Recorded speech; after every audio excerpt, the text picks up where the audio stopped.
I'm not trying to cure you, C-U-R-E. I'm not trying to take all the bad away, because it's not going to happen.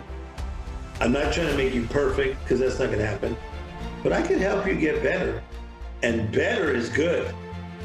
Because better in June, and then better in July, then better in August. Wow. Starts to get contagious. Okay? You start to feel, man, it's getting better. So that's what I'm a master at building people's confidence by them getting better. The first and best victory is to conquer self. Welcome to the Conqueror approach, a journey of self-mastery. To cultivate our mind, body, spirit, financial literacy, and allow our light to shine upon the world. Brought to you by me, your host, U.S. Navy submarine veteran and entrepreneur, Musa Mikkel. Let's conquer. Welcome back to the Conqueror approach. I appreciate you and I appreciate your support. Today I have world-renowned speaker, motivational, inspirational speaker and author, Tim Storey. He has been a life coach for 30 plus years. Tim has traveled 75 countries, spoken to millions of people, inspired all walks of life, including entertainment legends such as Charlie Sheen, Robert Downey Jr., Natalie Cole, Quincy Jones, and professional athletes such as Deion Sanders, all the way to executives and deprived children all across the world. He's featured on Oprah's Super Soul Sunday, Steve Harvey TV, Grant Cardone, 10X Growth Con, and many, many more. He's author of multiple books, including his latest, The Miracle Mentality. Thank you, Tim Storey. It's an honor and privilege to have you here today. What a privilege to be on your program. I'm proud of you, man. I mean, you're young, you're sharp looking, and you're helping to change people's lives. So what a privilege to be on this podcast.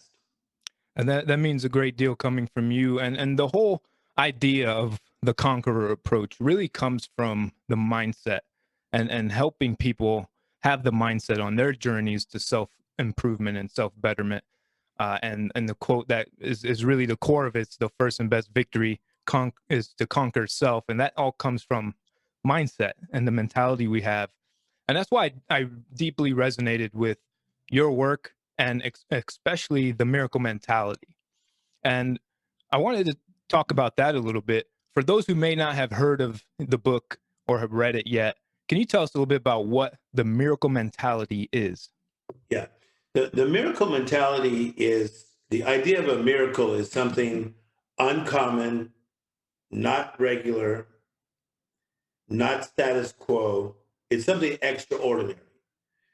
And the cool thing about this is that we are all programmed to have a miracle mentality. And how do you know this? All you have to do is be around children. They're fantasizing, they're creating. Sometimes they have imaginary friends. You take them to places like a Disneyland and they're just gone in another world. And somehow, as we get older, it seems that we begin to minimize the miracle mentality.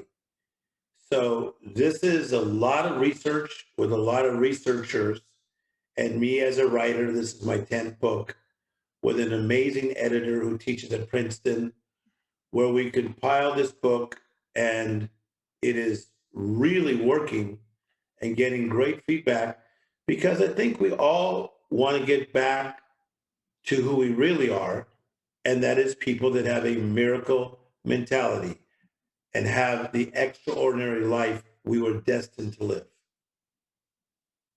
I completely agree with that when we're born, we have this mentality already until it's conditioned out of us. And the way you articulate it in the book is so beautiful. And living in messy, mundane, and mad, which is, I feel like a majority of us as humans are somewhere in there, at least most of the time. Can you tell us a little bit what is living messy or in mundane or even mad? So to me, to be number one in the mundane is we all have to do mundane things. Mundane is common, normal chores. Okay. Like I'm not in the mood to take out my trash on Wednesday. I got 3 trash cans, but I do it. I don't want my assistants to do it. I do it. I even do my own dishes a lot of times. There's a lot of other things I do that I consider mundane, like going to the DMV. I don't like the lighting. They have bad lighting at the DMV. So the mundane is just the status quo. What I have found, though, if you do not master the mundane will master you. This is super powerful. And what happened to people during COVID-19 and being quarantined, a lot of them, the mundane mastered them. They stayed in their sweats. They got chubbylicious. And don't put yourself down if you gain weight. But a lot of people got chubby. People finished the entire Netflix.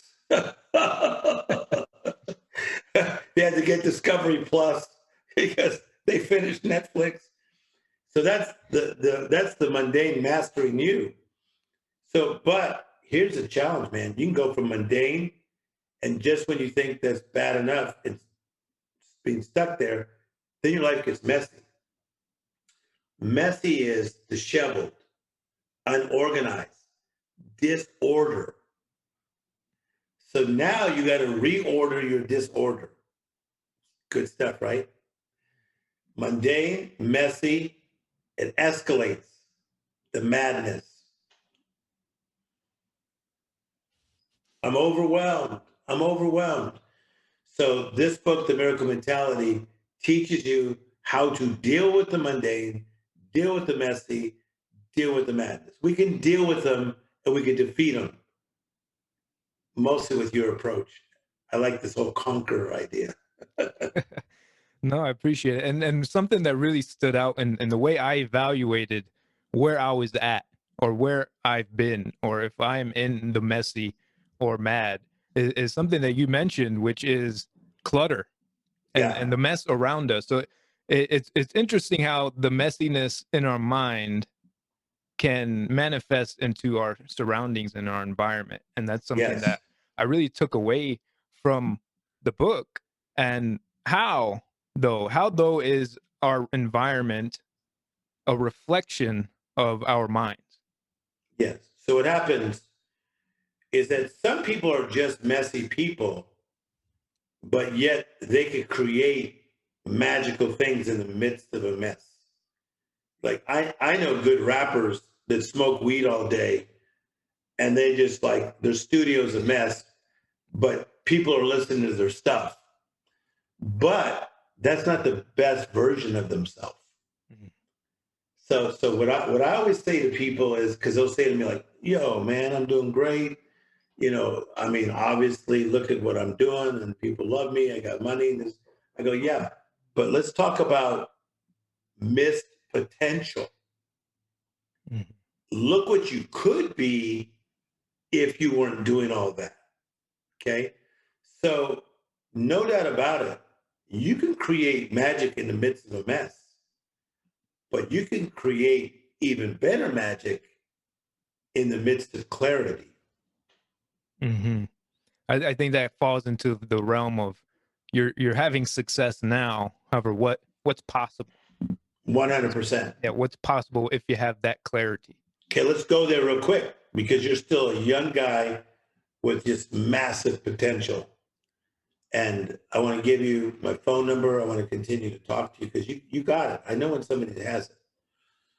And so, but if you are not educated in the correct way, if you don't have the right conversations, if you don't see the right observations, then you're not going to reach the potential that you could. So a lot of the miracle mentality is, do you want to be a damn discount version of yourself? I don't. You know, it's like, I don't want to end up like at a discount store. I want to be at, Dolce & Gabbana boutique on Rodeo Drive.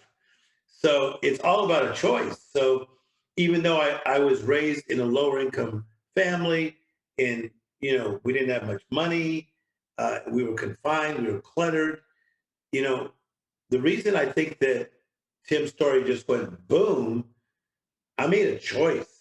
I was not going to be a discount version of myself. No way. Wasn't going to happen. And that's been a great inspiration because of what you've created for you and the lives that you impacted in 75 countries. That wouldn't have been possible if you wanted to be a discount version of yourself. So your whole legacy is just inspirational there. And something that helped me also was in your book when you were talking, I believe it was about Charlie Sheen. Yeah. And, not to go into that, but the idea of being better versus Yes. perfect, that's something that hit me hard because I always got stuck on perfectionism. Yes. And then that idea, could you tell us a little bit more about how we can make that shift from just being better versus being perfect? Yeah. So as you know, I work with entertainers. I work with over 300 entertainers um, from around the world and some of the biggest stars that we have. And my whole thing is, I think one reason they come to us, I've never chased one down, is because I'm a master at helping somebody get better. I'm not trying to cure you, CURE, okay? I'm not trying to take all the bad away because it's not going to happen. I'm not trying to make you perfect because that's not going to happen. But I can help you get better.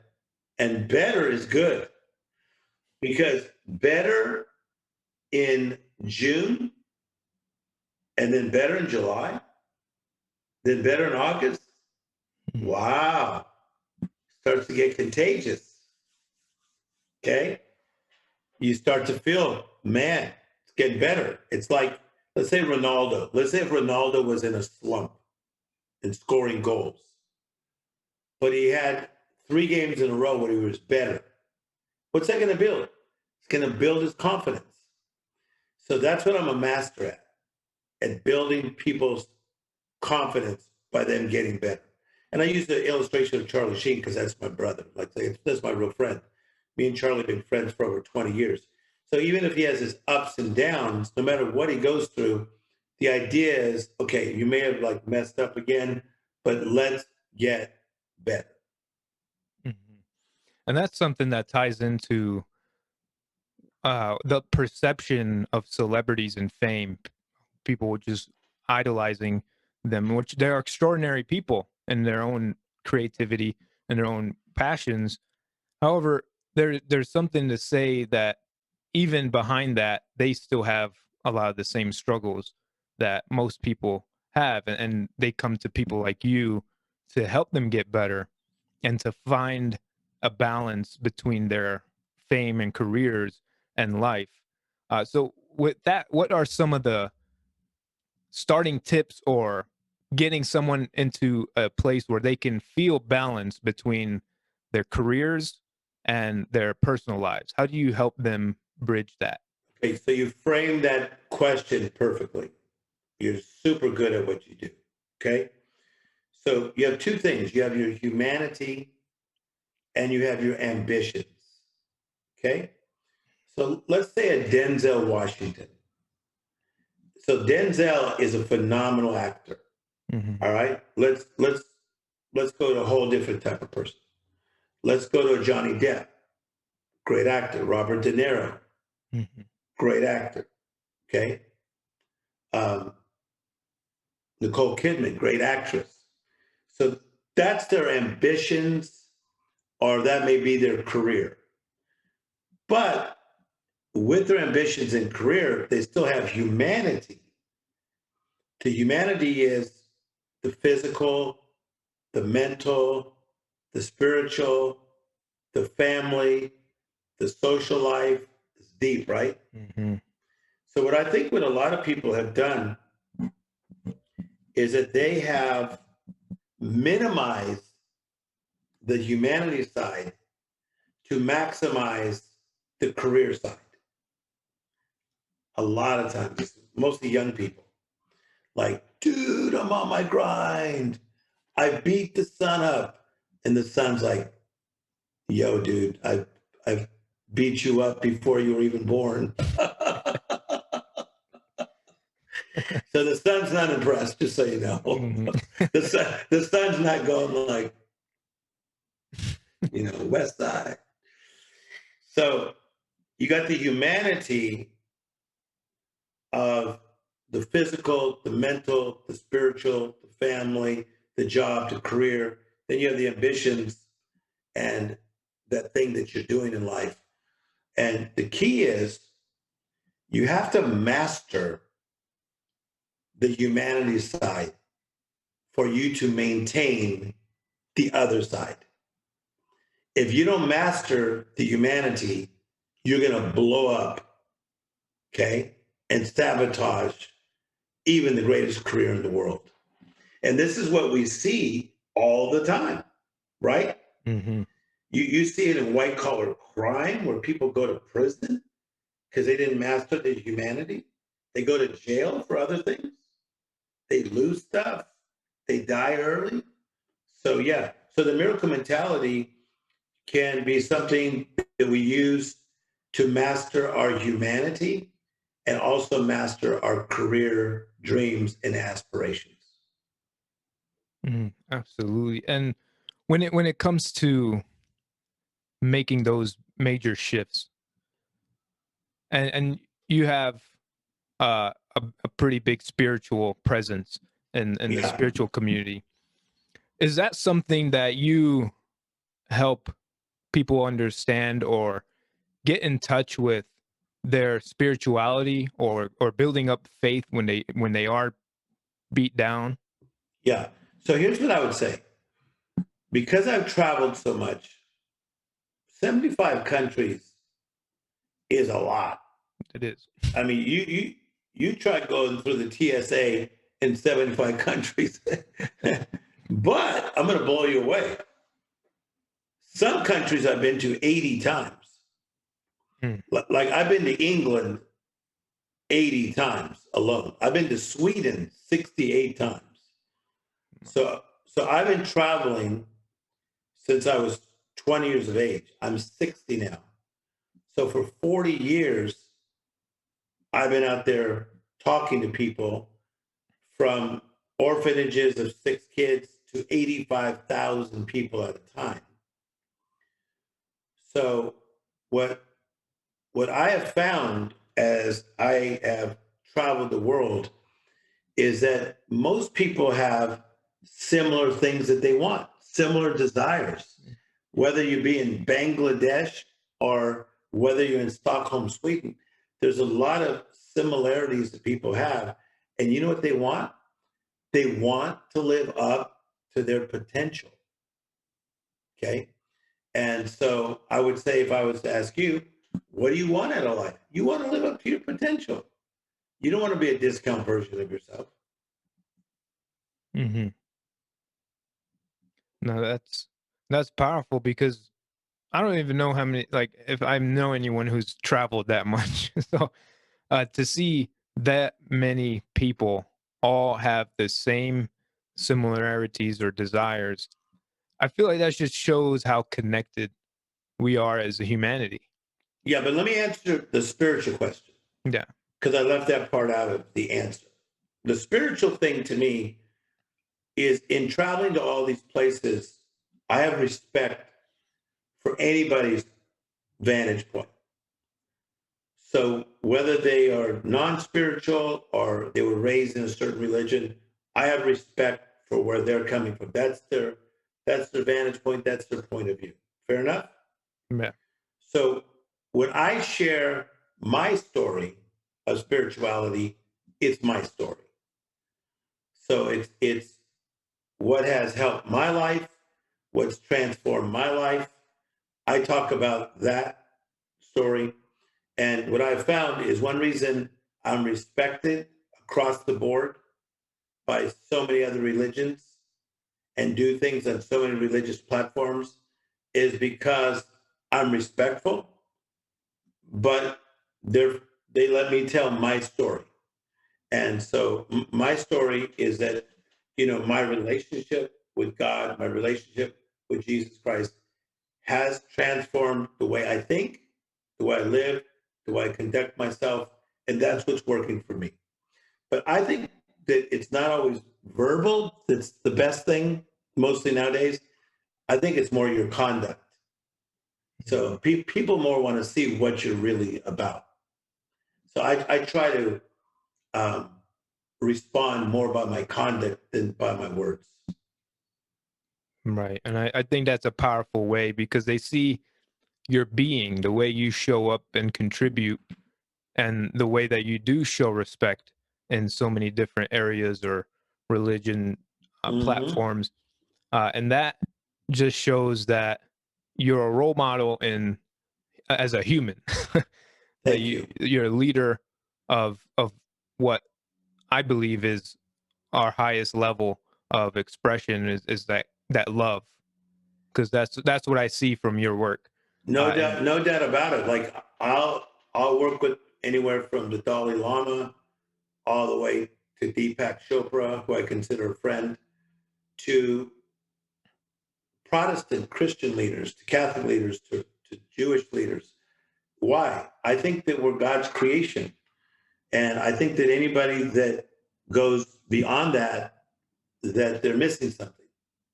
I think at times it's disrespectful to where somebody was raised and how somebody else was nurtured to believe certain things. If you disagree, that's your choice. But that doesn't mean you should, you know, tell somebody that they're so wrong and et cetera, et cetera, et cetera. I'm more about like what do we have in common.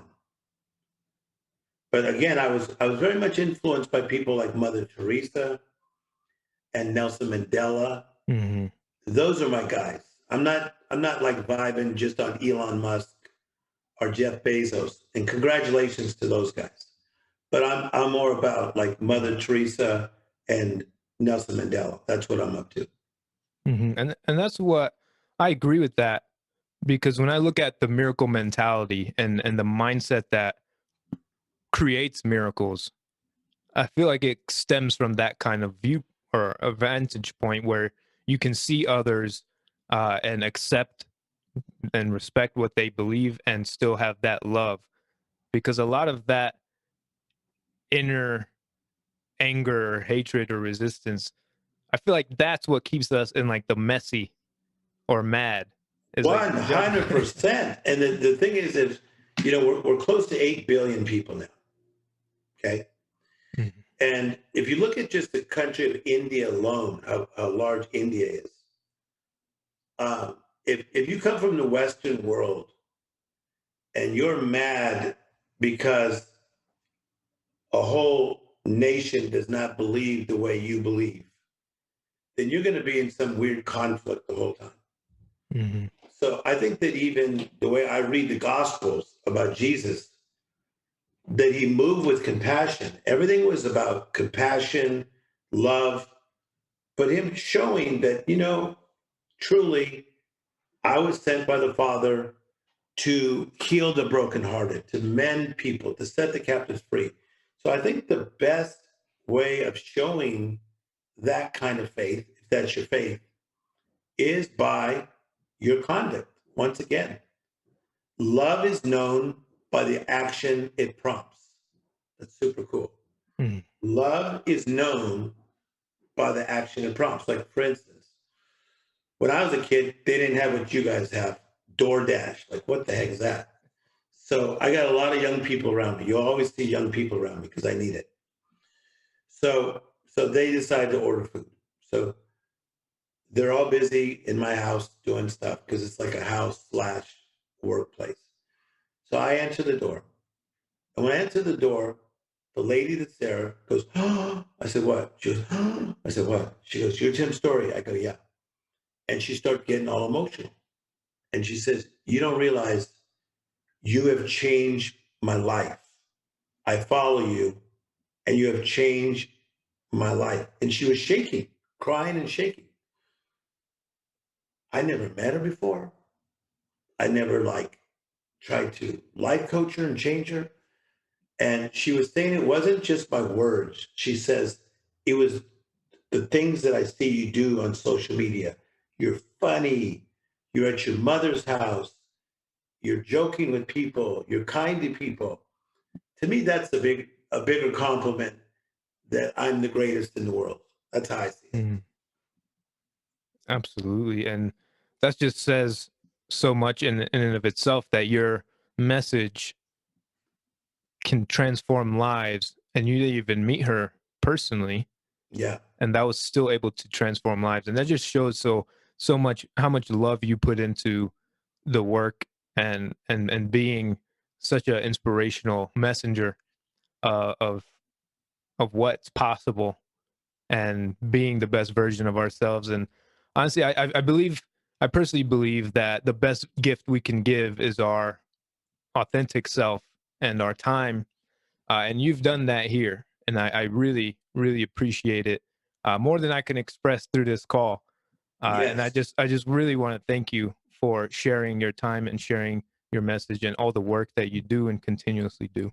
But let me say, I'm proud of you because you're under 30 years of age. We won't give away your age right now. Because when I was your age, I never told people because I was like doing stuff advanced. And they used to say, how old are you? I go, I'm pushing 30. But so let me tell you, at a guy at your stage, under 30, I love your mindset. I love the way you're thinking. You're going nowhere but up. And the key is to always just set realistic goals and just get better. Just keep getting better and better and better and master your craft. And as you build your spot, life will put the spotlight on your spot. You don't need to chase anybody down. You already got my attention just the minute you popped on the Zoom. Okay. So reach out to my assistant, ask him for my personal number, and me and you are going to talk. Can I hold up my book, Miracle Mentality? Would that be okay? Please. Okay. I was going to edit that in anyway. So, yes, Okay. if you have one. Yeah, so I have it there. Mm-hmm. And this was a good day. See, they did a good shot. Look at that. There's a French photographer, and she's older, and she's like, oh, that's not the shot. Ooh, that's not the shot. She got the right shot, okay? So Miracle Mentality, and I would say that's essential reading. Mm. It's essential. My God, who doesn't want to live up to their potential? So if you know somebody who's not living up to your potential, a friend or family member, get it for them. You can get it written or audible book. You can get it that way too. But privileged to be on your show today. Absolutely. And the Audible is excellent because it's spoken by you. So the best voice I can hear reading your book is yours. Thank you. I love the audiobook version. And thank you. It's been a privilege for me. That is all for this episode. Thank you for tuning in. If you found any value in this episode, someone you know will also. Please share, subscribe, leave a rating and review so we can reach more people, have a farther ripple and a larger impact. Stay grateful. I appreciate you. And remember, you are a conqueror.